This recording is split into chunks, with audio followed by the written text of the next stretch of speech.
Welcome to the GreenUp Academy podcast with Alex Kirby, where we focus on helping you level up your green industry business. Whether it's marketing, finance, employees, or strategy, we talk about everything on this show to help you apply it to your business and change your family and company's future for decades to come. Here's your host, Alex Kirby.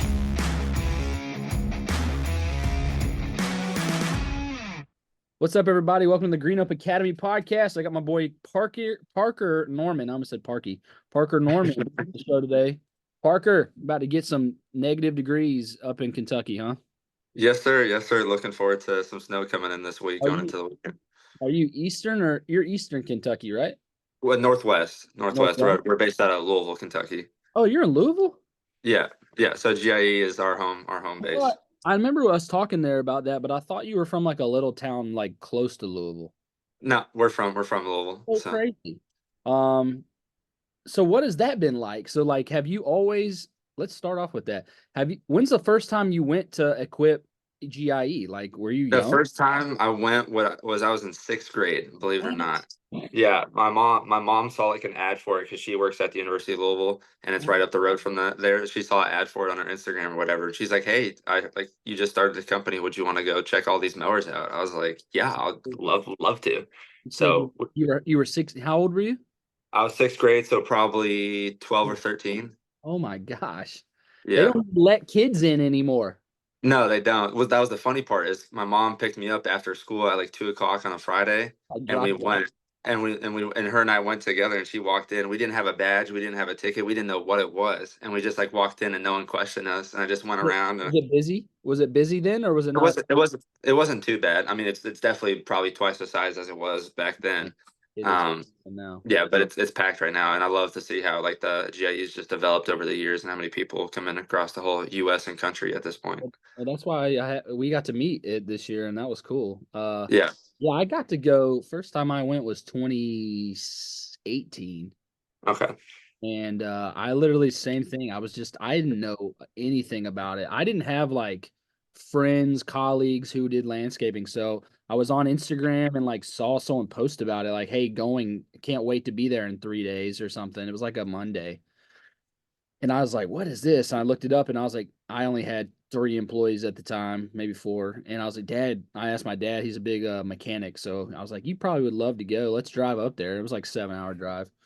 And that's when like my eyes were open to media content, just like the way you could grow online, not just like that, but like, oh, I can figure out what other people do. Like I can learn. I had never watched YouTube for lawn care at the time yet. So like Equip now, like just totally, I couldn't believe what I learned there. I even found out about Bobcat. You know, I ran a lot of Bobcat mowers. I didn't even know that was a thing. Yeah. Not a lot of people use Bobcat up here. We're pretty much a Skag, Exmark, and a Wright ZK territory. Yeah, Wrights are sweet. I like Wrights. Yeah. I've never really Exmark. I don't like very much. I don't know why. But Skags are cool. I mean, at the core, a lot of them are all the same. You know what I mean? Yeah. There's like, it's like style, right? It's like they have their own twists and turns. But then you got the unique ones like a Walker mower that's so different. Yeah. A lot of people down here in South Carolina run Walker mowers. A lot. Yeah, I would imagine. Because the bagging and the terrain. Yeah, that's a weird requirement for you guys. We can talk about that for a second. The bagging. I've always like been interested in that because we never bag. There's nobody that bags in this entire state. So I've always been interested in those Walker mowers. So like let me think on why all my friends say they like them bag or people want it bagged. We live in a lake community here, so like my territory there's a huge river that's well known called the Broad River that is on this side, and then you've got this lake, and so you're kind of like water trapped on like the suburb, if that makes sense. Like it's like this, and so a lot of people don't like their dogs tracking in grass, so like that's a big one. Okay. Then there was like one you would hear a lot is like this rumor that, oh, if you let the grass stay on top of the new grass, it'll kill it. Yeah, that's false. Does that make sense? So like, that was weird. But no, everybody wants it bagged. And I tried to tell people like we just put a mulching kit on and it was totally fine. You can't even Yeah. see it, but we would have people demand it and we'd have to charge them more. I'm like, okay, Yeah. like, because we didn't only had one walker. So, I mean, we even had customers, Parker, that would be like, hey, if you don't have that machine, like if it's in the shop, like don't come. That's crazy. It is crazy. So, Yeah. but our grasses are so different. Like I wish we had Kentucky blue. We don't have that. Yeah. Yeah, it's a tall fescue Ryan Kentucky blue mix. I love that. I Oh love yeah. we have that. Yeah. We have the crappiest. Zoysia's really taken off down here the last 5 years. Yeah. But centipede was like the main grass, and it's like a crappy. I think it's a fescue, right? Yeah. What inch do you guys cut at? Like 2, 3, somewhere in the Yeah, lows? like Yeah. 2.5 to 3. Yeah, Yeah, we don't go below 375 here. I mean, I some of my know. yards are thick at 5. That's crazy. I like Zoysia. You cut it like 3.5 to 4 if it's healthy. Yeah. Um, but I mean, mostly 2 to 2.5 with centipede, dude. That's Like wild. the goal for centipede was always to make it look like a freshly vacuumed, rug. Yeah. Like there was Yeah. no stripes. There's none of Yeah, that. I was gonna say you guys don't stripe down there, do you? No, Yeah. not really at all. So anyways, That's crazy. so Parker, in our show we kind of more do discussion than interview, because we want our listeners. We have lots of landscapers, of course, who want to hear us talk about things so they can apply rather than just like how cool you are, which you are cool, by the way. But I want you to share. This is crazy. So just kind of share that you like like your last life situation and then go backwards. So like you just, what you told me and then like Yeah. what started. So people like realize like this is a unique situation that you are. Yeah, so not a lot of people are in my neck of the woods. I know my good buddy up north, Christian from CNI Services. Him and I are in the same battle, or we were in the same battle. We both go to college trying to get our degree. He's at Purdue. I'm at U of L. Just graduated on December 15th. So I took 18 hours a semester. Majority of my classes were online, but Yeah. I still had to go in person pretty much every Tuesday and Thursday. So that was always a battle because I had to train the guys well enough to leave them at a job site or leave them cutting grass, and I'll disappear for 2 hours and I'll pop back in. Yeah. So just having to do that, graduate in 3.5 years. And it's also nice too, the summers, obviously I'm not going to college in the summertime. So it freed up my schedule quite a bit. Wow. But it definitely was a challenge for sure. Anybody else out there? I know I've talked to several guys on Instagram and people I've met through GIE that are in the same boat as me, debating about college, whether or not like that's the career choice for them. And I tell them what I experienced, but at the same time, I'm not going to make up their decision for them. So I I just try would to give love to them. hear why you did. Tell me why you did. Was it paid for and you might as well, or? So yeah, so college was paid for me by the scholarships I have, so I didn't have to pay a penny. So that helps a ton. But I told my friends and family if I had to pay 1 cent, one penny out of my own pocket, I don't think it's worth it. Wow. Um, What's your degree? yeah, Business? accounting with a minor in marketing. Yeah, So that's great for yeah, lawn care, landscaping, uh, trades business, any kind of trades. Like that's yeah, awesome. accounting's the best part about accounting is it's everybody knows it's the same language. It's just debits equal credits. So I tell people that all the time. Like, I feel like if you gave me 90 days, I could start most any trade business and do well. Because, like, at the end of the day, let's compare it to like an analogy like dancing. Like, dancing is yep, dancing, but you've got salsa, you've got, all the different flavors and types. yeah, You've got waltz, but they're all dancing at the end of the day, right? And correct. to me, the trades businesses are all very similar, Hmm. except they're just a little different. So that's fascinating. Okay, so you have college paid for. So I have a similar story, not similar, but I had a pretty much a full ride to college as well, or like for baseball and school. But Hmm. like, I always wonder if I didn't have a baseball scholarship, would I have gone? Because now I'm old. I'm 31. You're 21. 22, just turned 22. So when I was just telling my wife this last night because my wife didn't go to college and we were literally sitting on the couch doing our Bible study talking about this.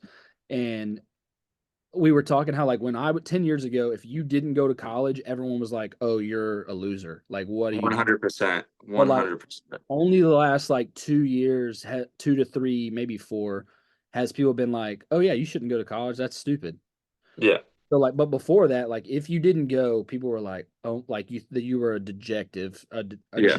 degenerate," and like Yeah. so it's fascinating. So, okay, you have this amazing degree now. You started your business in 2013, just as a kid, loving cutting grass. When did you see it? I guess like talk to us about when did you or your family allow you to like see that there was a real possibility to make some serious money, and like what made you kind of not go all in, but go all in, if you know what I mean. I'd say COVID. So you ask a lot of lawn care guys, landscaping guys, or just anybody in general, like what happened to you when 2020 hit? I was unfortunately a senior in high school. Senior prom was on Friday, and Thursday at 3 p.m. when the bell rang, our principal announced that prom was canceled. I don't think I've ever been more pissed off in my life Yeah. at an announcement or a decision when the prom's already been paid for, the dress is paid for, your suit's paid for, dinner's paid for, you already bought the flowers, the party bus, the party afterwards, like everything is, you're all set to go. This is the one time in your 4 years of high school where you get to go out with your significant other, have Yeah. a great night, and it all gets taken away from you in legit like an instant, and somebody else's words, like you're done and you don't have a choice. Sure. And so that Thursday was the last day I stepped foot in my high school and where I went to here in Louisville. Love it with all my heart. But as soon as that happened, I was like, I'm not going to let that decision dictate the end of my high school career, the next 4 years, or whatever life has in store after, COVID per Yeah. se. So I was like, I need to do something. Like, I can't just sit at the house and do these, online, because we transitioned to online as soon as Sure. COVID hit.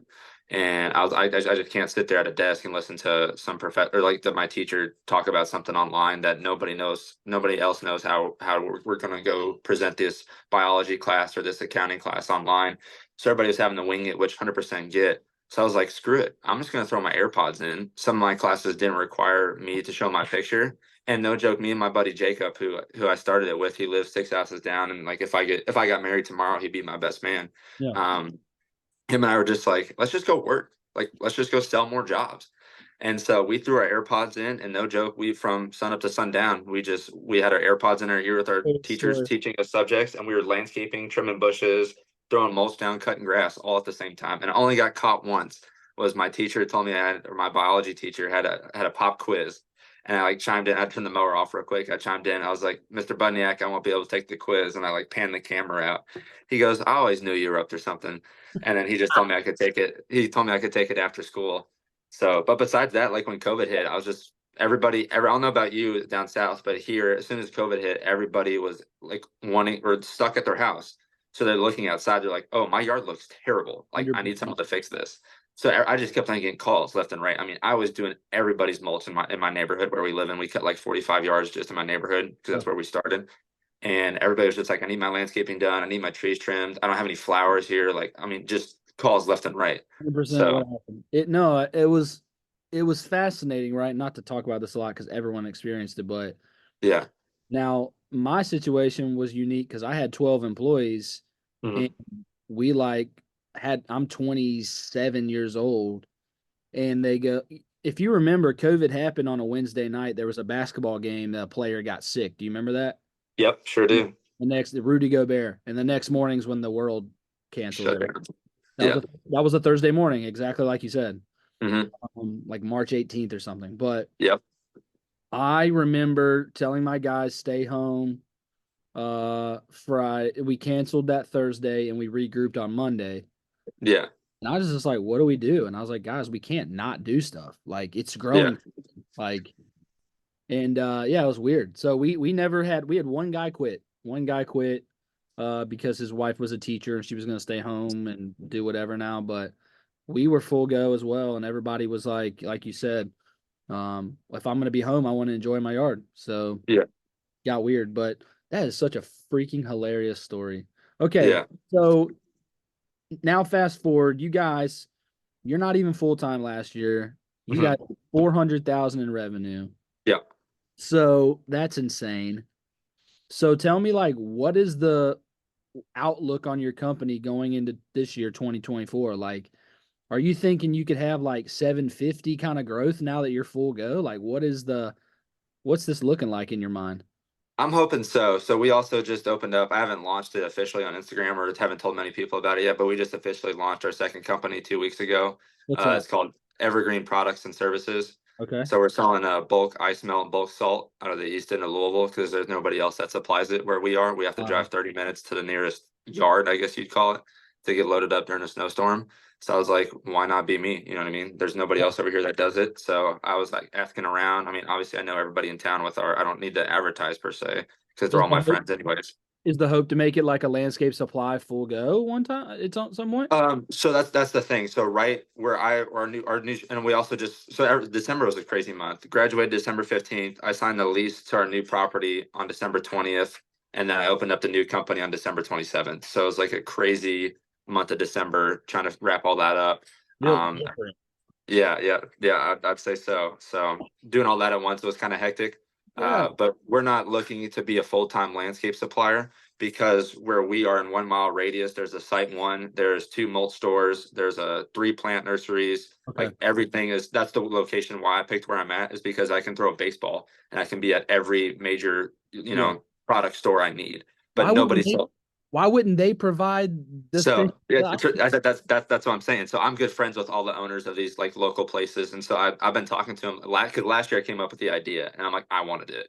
And so this winter came around, and I talked to my buddy Kyle who owns Louisville Mulch, and he was like, "Yeah, man, we're not interested in it." I was like, "You have a big bin with a tarp already set up, could hold like a couple thousand tons." He's like, "We're not interested." I was like, "I'm gonna open one up then." He's like, "That's fine. You'll have our support. I'll send business your way."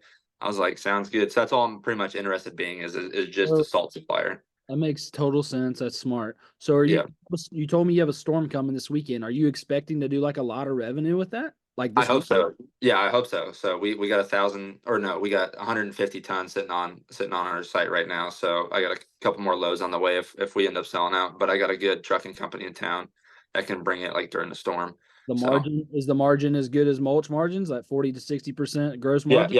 about 45%. So Gosh, man, yeah. that's So awesome. yeah, Well, we just picked up our Kubota front loader last week. So yeah, did you buy one? no, we just rented it for 2 months. So it Okay, just didn't make sense for us right now to buy a front loader when all I'm gonna need it for is salt. So we got a skid steer on a job site pushing snow. nice. But the skid steer usually just sit at the shop during the summertime to load up mulch and other stuff like that. So I'm super impressed, yeah. Parker. Where does all this come from, Parker? So like we talk about purpose a lot on my show. Are you a faith-based guy? Are you just a Yeah. moral man? Tell me the Yeah. background. Yeah, I got baptized in 2013 on Easter Sunday. Our neighbors, when we first moved in the neighborhood, came up and introduced themselves, and we just like hung out. And Jacob, the guy I mentioned earlier, he'll be my best man. Nice. Him and I are the same age, and that's the neighbors that came over and introduced themselves. And so that mom named Susan, she baptized our whole family in 2013 at Easter, just because of her love and her support towards us. And we have a pretty big church here in town. I don't know if you ever heard of it. It's called Southeast Christian Church. I Kyle, did see Kyle. Yeah, you yeah, wrote I'm not a fan, right? correct. Yeah. So Kyle Adelman's our pastor. So him and I are good friends as well. That's So cool. we go way back. And then Dave Stone, the old pastor at Southeast, he lives in my neighborhood right now. He just So retired, right? That's yeah, all. he's retired. Yeah, he just retired about a year or two ago. He's on the So elder board. He's on the yes, executive and elder board, right? yeah. I used to listen So to Kyle preach a lot online when I was in college. Yeah. yeah. Kyle's a good dude. So Yeah. That's yeah. what a great church to go to. What a Oh, blessing. I know. I'm so blessed and grateful for that. So every Sunday, wake up and drive 15 minutes down the road to go hear him speak. It's amazing. That's awesome. We go our pastor's retiring into similar situation as your church where kind of the younger guy who's been mentored by the guys taking over and Yeah. we have about 12 we're a 1,200 person church, nothing crazy. Okay. Yeah. Okay, that's great to know. So, man, okay, debt. Let's talk about debt. Yeah. Where are you at with that? What's your Uh, the, debt ratio? so the only thing I owe is my truck payment and my dingo payment. Besides that, I'm pretty much debt free. So Don't you're have only anything. about 2 grand a month in payments. Yeah. Yeah. It's like 1650, 1750, somewhere around there. Really So good.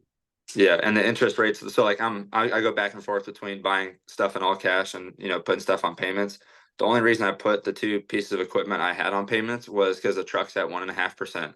So you're stealing money from a kid at that point. And Yeah. then my dingo's at 2%. So once again, you're stealing money from a kid. So I could that having payments allowed me to not because I could have paid for the dingo all up front in cash if I wanted to. I had the money.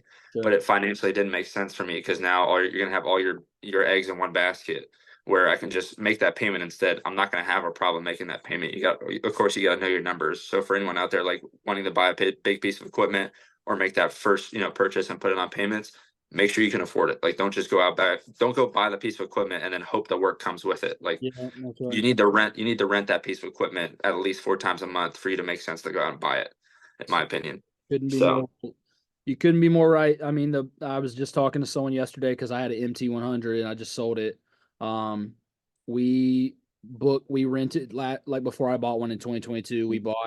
We rented one every week for 4 months, and I yeah, was we got to just buy one. And so, yeah, the cost analysis, renting a unit for a week costs like $1,000, and then for a month it's like 2,800 here, and yeah, then for those who do payments, I know the payment breakdown would be like $1,300 a month. So yeah, the math can work, but it's again, the debt thing is tough because it's like all that is so true, except when things go poorly, but you can't ever plan for poorly because you don't expect it. So it's tough. yeah, yeah. That's how Oh, I it always makes tell sense. myself.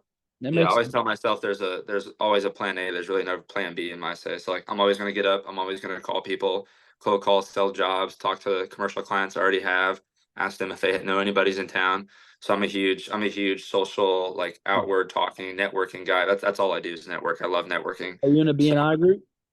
I've had done in the past another company in town that makes a little less than 3 million in revenue a year. They were on the same BNI group for a little while, but I got out of it because it was just taking too much time on my plate with college wrapping up and me trying Yeah. to grow the business even more.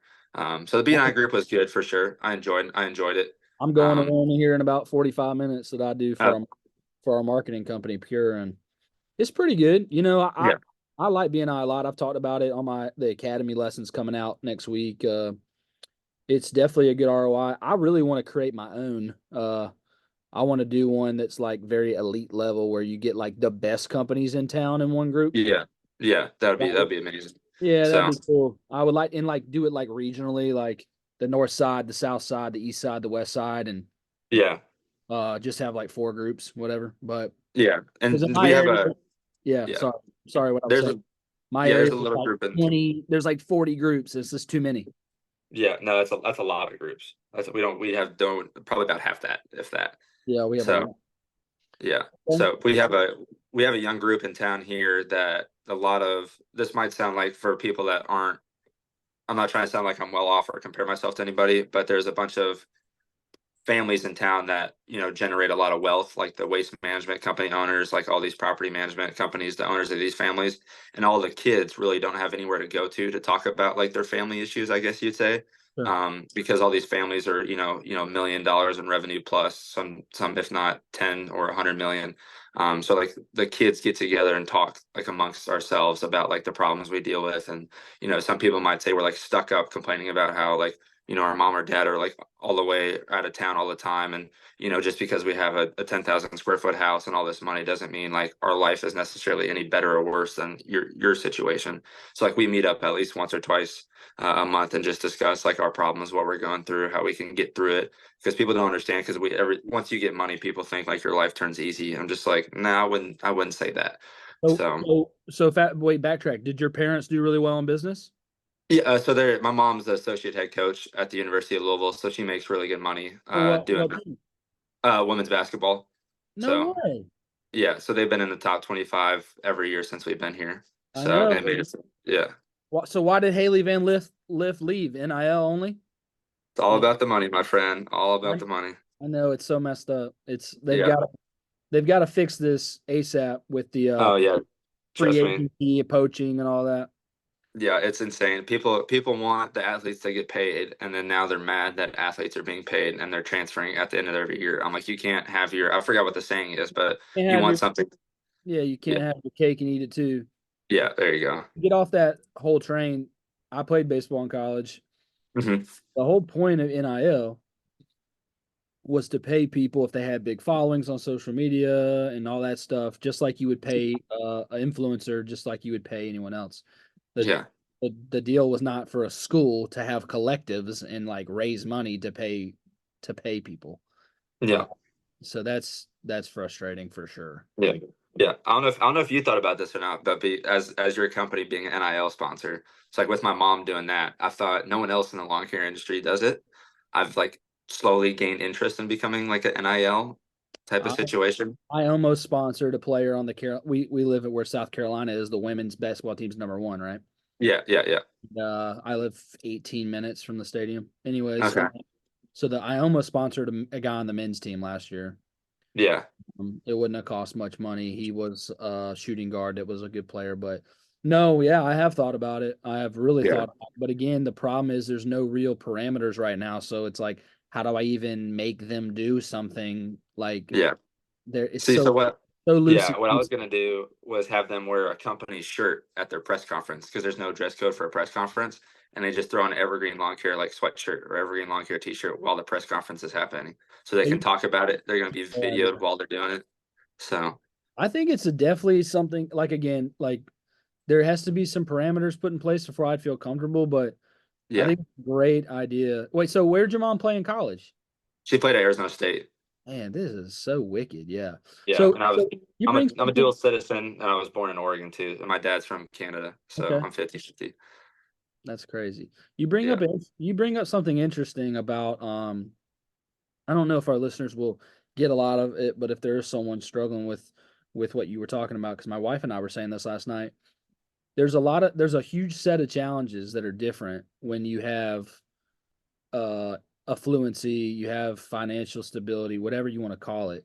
My Hmm. wife and I were talking about that last night because when you don't have anything, it's easy to not worry about anything except like Correct. the day or like paying your Yeah. bill, whatever. But Yeah. when you have a lot, I'm trying to say this as gracefully and like make sense as I can. The mind games you have to play with become very intensive. Would you agree with that? Oh, 100%. Like when I bought my first nice truck last year, Yeah. and like I get nervous sometimes going to church. Where I'm like, I hope no one thinks that I'm trying to show off or Yeah. something like that. Or, I've got a nice property. I've got 10 acres, and Hmm. everyone knows I'm a debt free guy, so they know it's paid for. Yeah. And so people can do the math. They're not dumb. Yeah. Um, my house is paid for. So yeah, it's and that's not like a bragging point. It's just a point of like it is very difficult. It's more difficult. I understand more than we can talk about it off air. Like it is Yeah. it's very challenging to because then you deal with like, well, people are gonna think that someone gave it to you, and then you like Yeah. have the prove it syndrome. It Yeah. there's a lot of challenges with it, and so whatever that means to you, I think you know what I'm talking about. But Yeah. for people listening, I think you would be I think you would be shocked at how stressed mentally people who have done well struggle with, especially people who are humble and like because it is a mind game that is not fun to play. No, it's not. And with that comes a lot of challenges because you'll get flack from your friends, you'll get flack from your family. But at the end of the day, it's all about your mindset. It's like when I wake up every day, it's how what are my actions going to be today is going to affect the outcome of what this company's going to turn into. So I bought my first nice truck.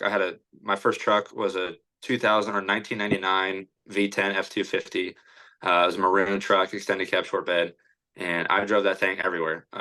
Terrible gas mileage, and I was like, I need something nicer. Like this is an okay truck, but I need something nicer. Yeah, So I saved up enough money, put my head into the sand and just kept on working, working, working, saving up to where it would financially make sense for me to get a brand new truck. sure. And so I did that in 2022. I bought a brand new F350 6.7. Got the blackout package, rolling in style.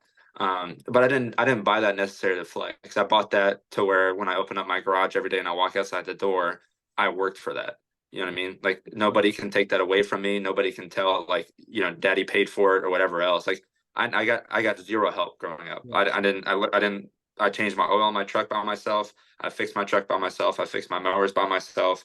Everything, how to grow the business, how to scale, how to market, how to network, how to get your first $100,000, your first $200,000. Everything I've done myself. sure. My family are busy with their outside lives, But for people listening, I would just suggest if someone's like being that towards you, just don't even bother listening. Like they're just either jealous or they're coming from a point of they wish they could be where you are. Or So a like when place I of pull up to hurt, church, or a yeah, place of hurt, you know, yeah, having yeah, grace and like that's that. okay. Then Yeah, that's even more like I want to have a conversation with you at that point. You yeah, know what I mean? Like, amen. how can I help you be where I'm at?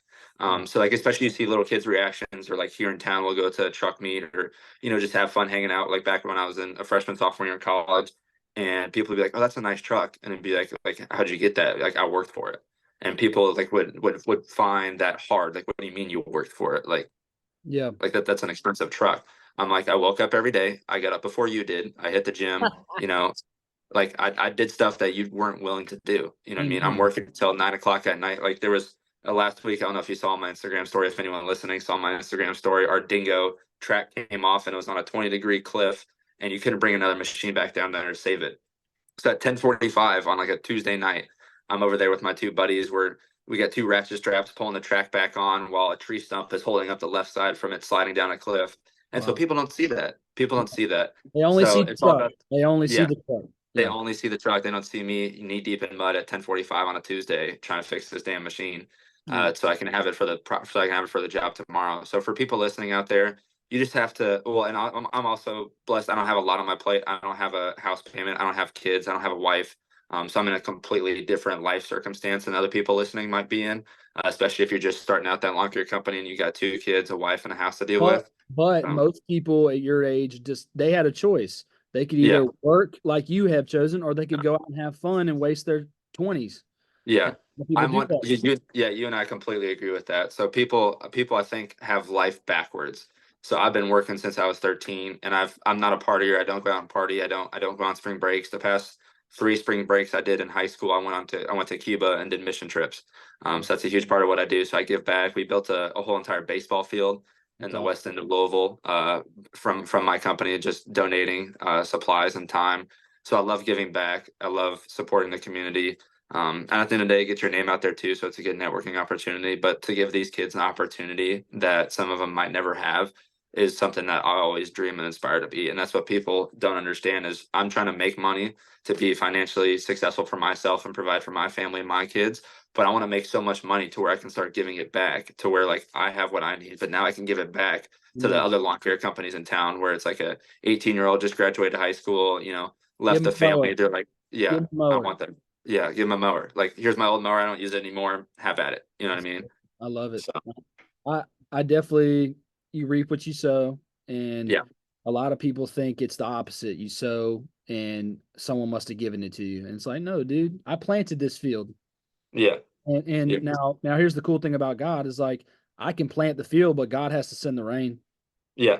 And so Amen to that. that's what's so cool about hard work and is you can't take all the credit for it because yeah, you can work hard, but if God doesn't do what he does, then it doesn't matter anyway. So Yeah, I'm with you 1,000,000%, Parker. I love to hear that. And I think that's something a lot of people should be motivated by today is because it is. This is going to be a tough year in business for a lot of people. It's going to be uh-huh. like, we're 3 years from COVID. Maybe I guess you could argue four, but 2020 was kind of like a weird year. But Yeah, 1, 2, and 3, 21, 2, and 3, and like all that money is gone.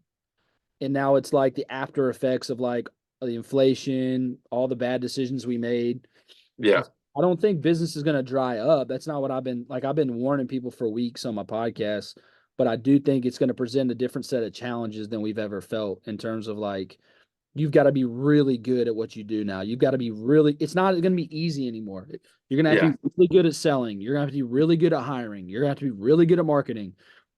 You're going to have to be very stringent on cash flow. Like yeah, yeah, all the things where you could be loosey goosey the last couple years. Because things were just like buttery. uh, I just think they're over. I really do. yeah. No, everybody. Well, that's the first thing too is you got to like analyze your cash flow, What's and if your you're not, what's the cash basis that I'd love to hear this. I'm sorry, I didn't mean to interrupt you. I apologize. yeah, you're fine. I want to let you talk for a couple minutes when I ask you this question.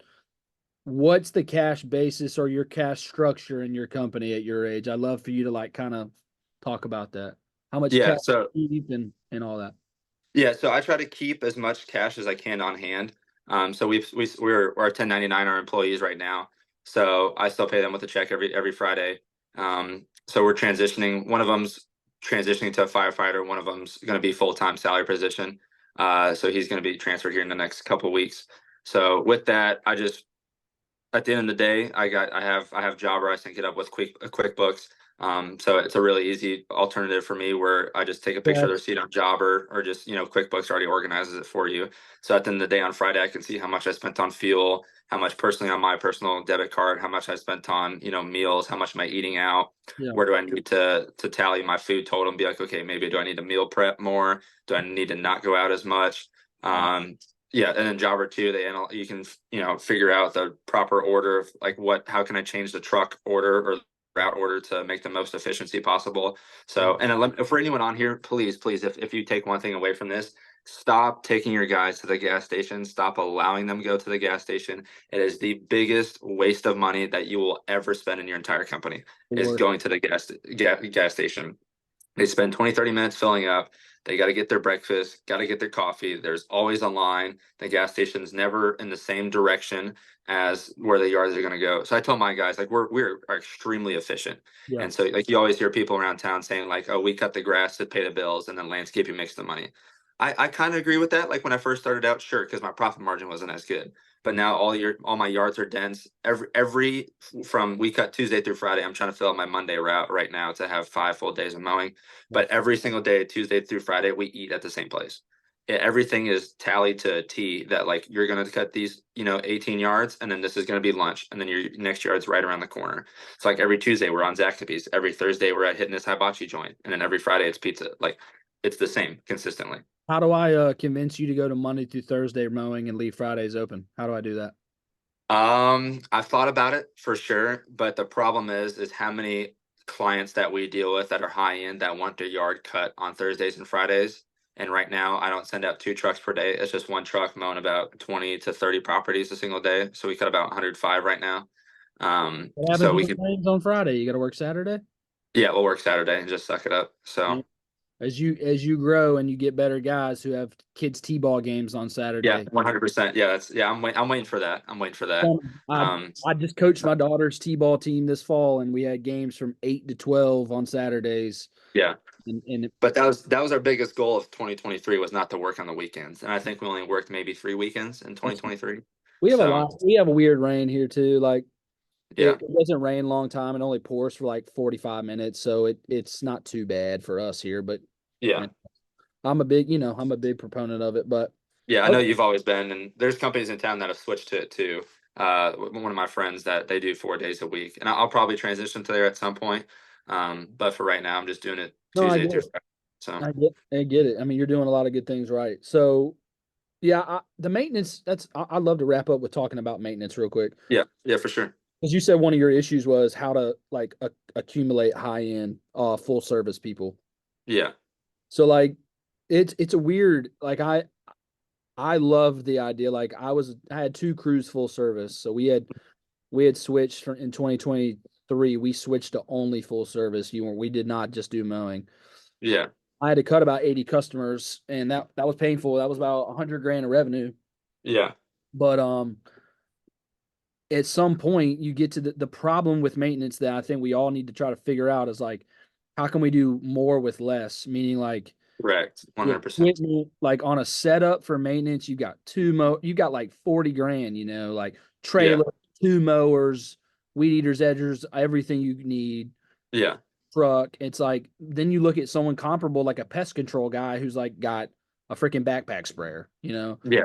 or a tank and a pulley, it's like, so there's some challenges there because one guy can do what 2 guys can do in lawn care. So is there anything you've thought of creatively? Because my hope is that like maybe it is route density. Maybe it's like you set up a crew that could be 2 trucks, but you're so dense that like, hey, you go do that yard, I'll do this one. And it's like there's 2 crews there.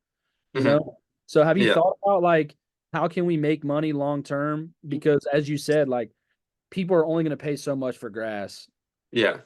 So I don't know. Do you have anything like creative that you've thought about on how we're going to fix this problem with like the grass mowing pandemic, if you will? Like, I've thought about this for the longest time, and I don't know how it would be possible, but it's always been the thought in the back of my head is like I wish there would be some way to where all the lawn care companies in town could get together and instead of like competing against each other and just Coalition. talk amongst each, yeah, like get a coalition going to where like, okay, I cut these three neighborhoods. And then eight other companies chime in. Oh, I cut 2 yards in there. Oh, I only cut 1 yard in there. Oh, I cut 4 yards in there.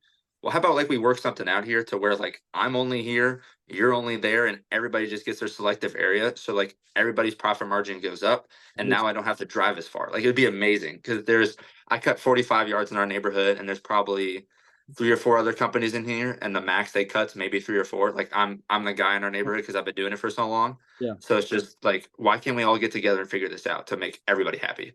So That's interesting. It's probably never going to happen, but it's a great idea. no. Now, it's funny because, like, you remember during COVID when lumber prices went crazy? Oh my God, unreal. So, from what I researched and understood, that's exactly what the lumber companies did. There's only 4 to 6 major players, Yeah. 84 Lumber, whatever that company is, and Yeah. blah blah. So from what I heard from, I'm friends with some very wealthy people, and these like I'm in a group with multi gazillionaires, like 100 million people, Yeah. and one of them's a home builder, and he basically said that he got word that when COVID happened, they all 6 had a meeting and said, "Hey, if we just all raise our prices at the same time, we can all make hand over fist, and no one's not like we control the market." Yeah. So yeah, so similar thought, like, hey, let's get together and let's all like raise our prices 15%, and like, what are people gonna do now? I used to would have said, well, they'll just start doing it on their own time, but Yeah. now, like, I actually No, they believe won't. people have less time now. Like, they have even Oh, less, 100%. Yeah. and so people are just not.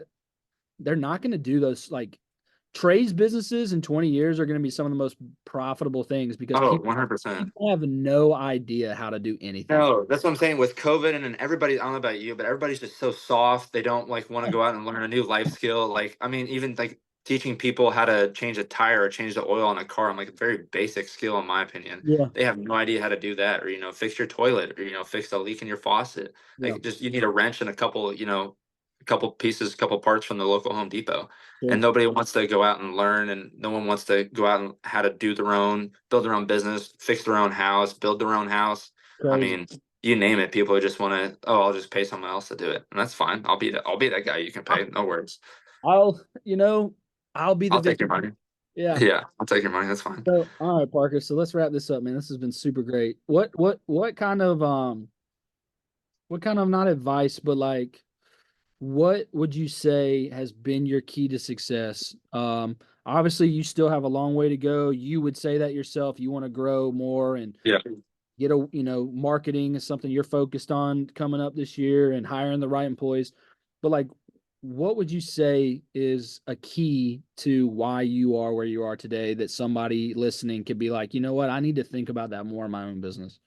Yeah, I would first off, for anyone that has thought about opening up a business or is like on the fence about it, 100% do it. And when you open up that business, you're gonna fail. I'm not gonna sugarcoat it. I'm just gonna be straightforward with you. You're gonna fail. I've failed. Kirby's failed. Everybody's failed at some point. Yeah. And you can ask any successful business owner, in order to be successful, you have to fail. Failure is a part of the equation. So don't like act like there's not going to be a rough moment, or you're not going to screw something up or screw a contract up, or you're not going to get paid from somebody. We've all been there. We've all done that. So I just want to give like you all permission to fail. Like it is 100% perfectly okay to fail, to have failure in your life. It only builds success from that, because I'm a firm believer in you learn from your mistakes. So when that comes to contracts on commercial properties, or your first, $10,000-$20,000 contract where you're like, oh my God, or your first apartment complex, Yep. you might have underbid because you want to get that big job. And then all of a sudden your ROI or your cash flow, your profit margin just goes out the door because you wanted to have that first big complex. Just patience. Patience is a huge virtue that I feel like a lot of guys in the lawn care and landscaping industry don't have. So in order to be successful, have patience. If you don't get that contract because your price is a little too high, that's fine. Be acceptable that what you gave them is your best price and your best effort, because I hate dictating and lowering my price for somebody else. Be like, you can, because I have a list of references around town, Yeah. and I have there's not really one bad person that speaks bad of me because our product is so good, and we're Yeah. on the little high end, but our products and services, like we're picking up trash, tree limbs, everything is getting edged around. The electrical boxes are getting edged, like vertically and horizontally getting edged. Yeah. So that everything that the upper and lower decks getting blown off with the leaves. If you got a hot tub, we're blowing off the top of the hot tub. If there's I mean, we even go to the extent of if there's a pool in your backyard and you leave your little thingy out to clean it, and we get a piece of grass or a leaf in your pool, I'm cleaning it up real quick before the guys leave. Yeah. So it's just that extra pizzazz, that extra just effort, and clients will notice it. Love And just don't change your price for what products you're offering, and strive to be that product and service that is that high end.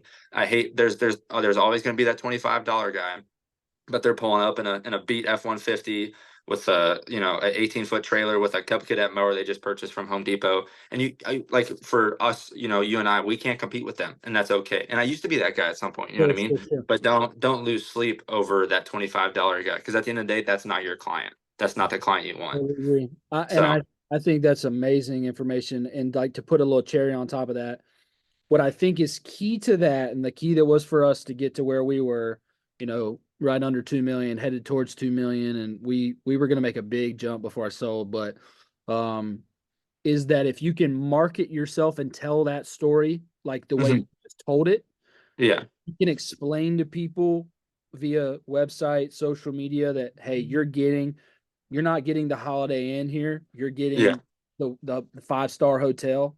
yeah, People will pay 10, 15, 20% more. yeah, 100%. They don't have to worry about it if they don't have to call 5 different contractors to do the different 5 services on their property. If they're, impressed, like I'm having a birthday party Sunday for my son at our house. Mm-hmm. The last thing, now I do it, so it's easy. But like the last thing I would want to worry about is the property with all the people coming over. Yeah.